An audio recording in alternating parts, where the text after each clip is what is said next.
So we're in a relationship, right? I mean, if you're at part 7 of my life story, the individual Audacity documentary, we're in a relationship. I don't care what your gender is. I really appreciate you for being here. This is part 7. You're at part 7 of 9 parts, so you've made it. Thank you so much for your support. And if you're ready to dive in, let's get started.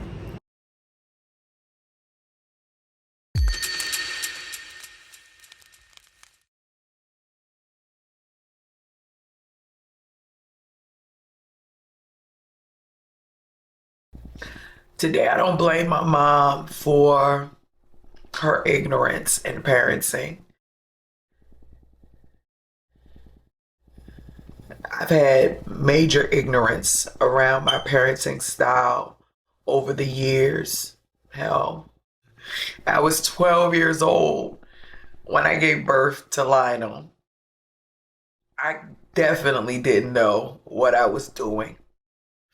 And even some of the things that I hated that my mom did with me from a parenting perspective, I instilled those. I did those things to Lionel because that was the only canvas that I had had as a parent.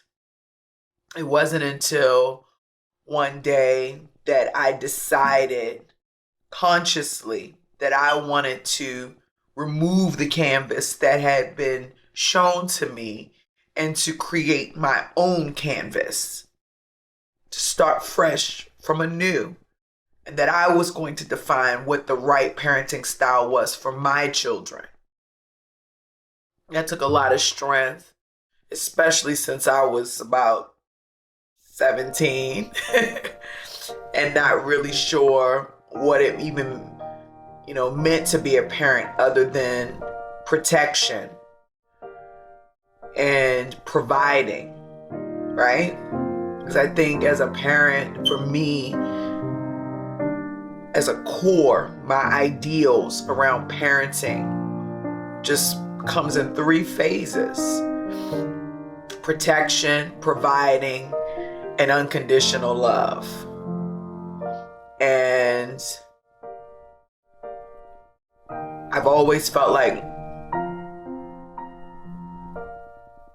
I would be willing to do just about anything to provide those 3 core areas to my children.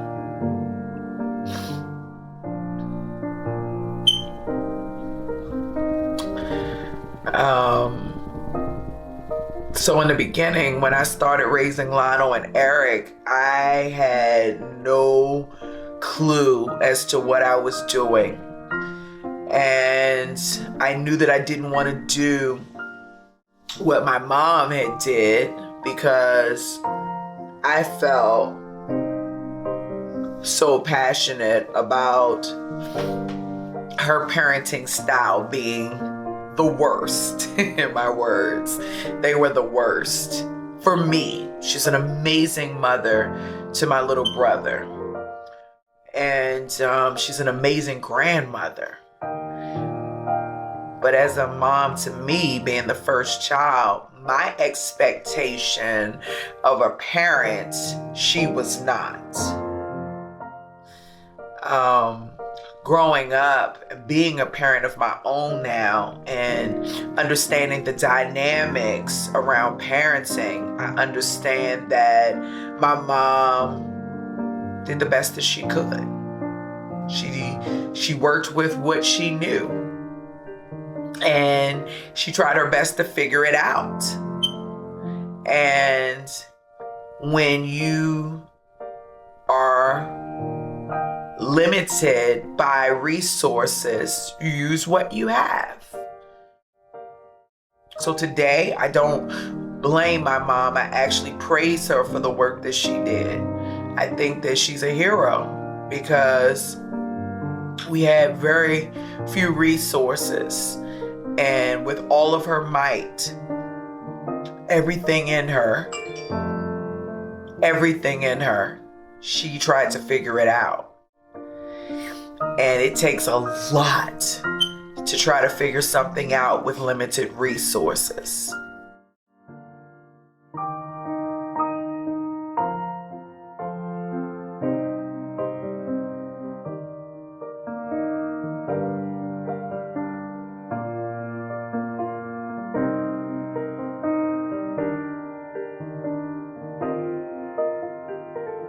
I call her the creator. I don't call her mom, I don't call her mother, because I believe those ideas are too beneath her. She's better than that. She's the creator. And everybody keeps like, why do you call her the creator? And I'll give them an essay on why I call her the creator, why she really is just that much better than what a mother is. And that's how I honestly believe. And I could keep going, but her drive and her passion, we bounce it off of each other.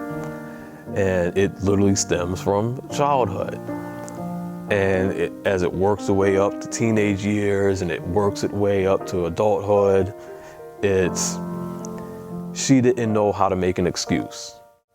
And she never gave me an opportunity to make an excuse. So when I'm talking to people, I don't want to hear excuses. I want to hear solutions. How can I help you? How can you help yourself? You can't do something, well, that's just an excuse. Why can't you do it? And no matter what story you tell me, it's an excuse. And it literally comes back from her greatest achievement of getting her kids back, when I know plenty of people, you hear stories of someone losing their kids and that's a wrap. And this is a woman, again, she didn't let the state stop her. She didn't let the church stop her. She didn't let the system stop her. For years, she was getting hammered. Just no, and she didn't care. She didn't care. And when she finally triumphed, all she could do is keep going and keep being. She didn't sit there and relish in her victory. No, to her victory wasn't over yet. So she kept going. And I was literally with her when she created a business from scratch, then created a second business from scratch, and then watched her kingdom fall apart. And then she went to go work for somebody else. And I literally said, why are you working for someone? You've already built a business, you can do it again. And what did she do?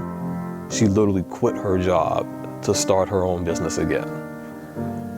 And then for the last 7 years, that's what she's been doing, and made 2 more businesses from that. And she keeps going.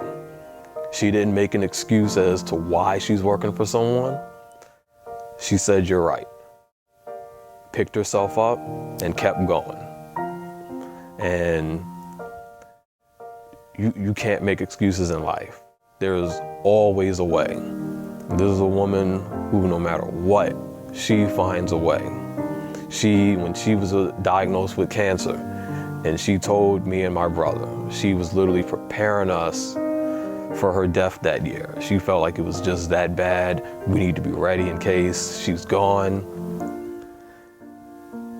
But then she felt like that was giving up, and she wasn't gonna give up. She felt like she was making an excuse, and she wasn't about to make excuses. So she picked herself up and kept going. She ignored it. And soon we forgot all about it until it came back. And she just was like, whatever. And then went and tackled it again. She didn't let that stop her career. She didn't let that stop the journey she was on. She kept going. When I was younger, I played trombone. She would try to make it to a concert or make it to like a track meet or a choir performance or something like that. She would always make it a point to do that, to come there to support us in whatever we wanted to do. There were moments that she didn't support some things. She would make it very clear, but even then, it was always in like our best interest. One thing, like the hair I have now, I know when I was younger, she didn't want me to have it because there was like a negative image of dreadlocks. I think there still is. And she told me, no, you have to cut your hair. It has to be neat. It has to be, groomed so that you can get a good job and really like be successful. And that was always something she strived for. I think the lowest grade it wasn't even acceptable. She wouldn't get too mad on it. It was like a C, but she always wanted us to excel.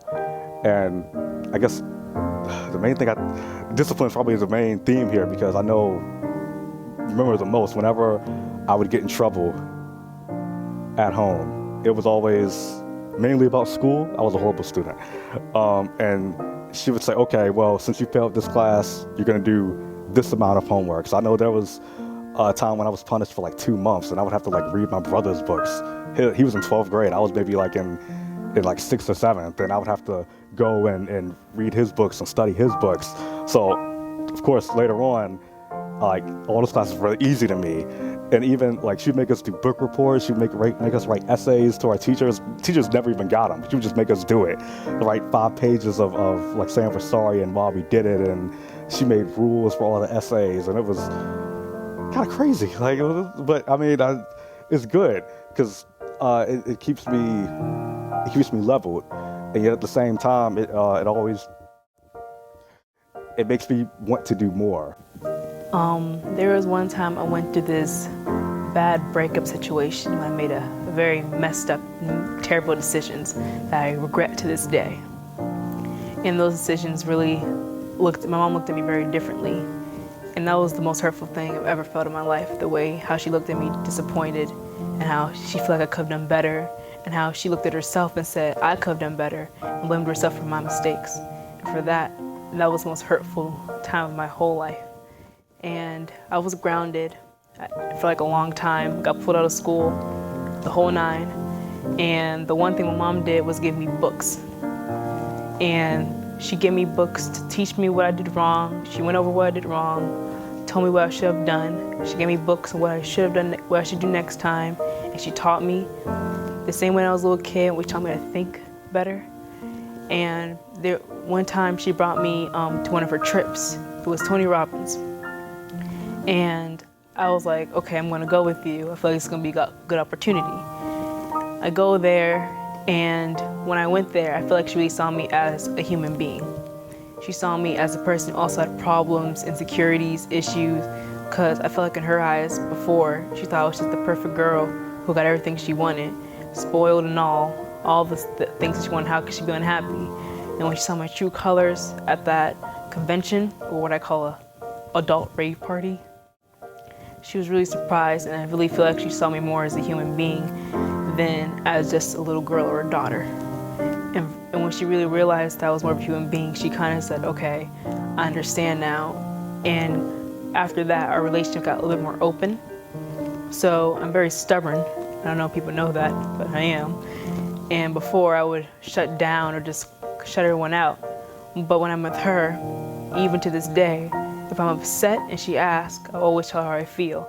And that makes our relationship 10 times better, in my opinion. Because when she saw me as a human and she knew that I also had extra feelings deep down inside that I wouldn't tell anybody, she knew that she needed to open up more.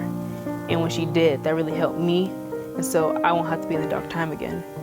And I feel like that was the best thing she could have ever done for me. I'm gonna cry. I don't wanna cry yet. And I'm just so thankful to have her in my life. And I just really hope. I'm just glad she's my mom.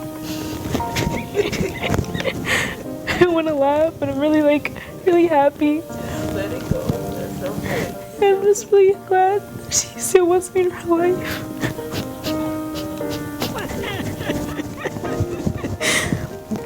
Because there's other people that have moms and they just throw their daughters away. I'm so happy. I'm glad she's my mom, and I wouldn't want anybody else in the whole world. And I'm also glad I have great brothers too, like Lionel and EJ, because I don't think without them, my childhood would be really weird. I'm just really happy now. So, yeah, that's it. You're still here. I love it. I really appreciate you. Thank you so much for watching. We are going to dive into the next part. And I just want to say, please comment below.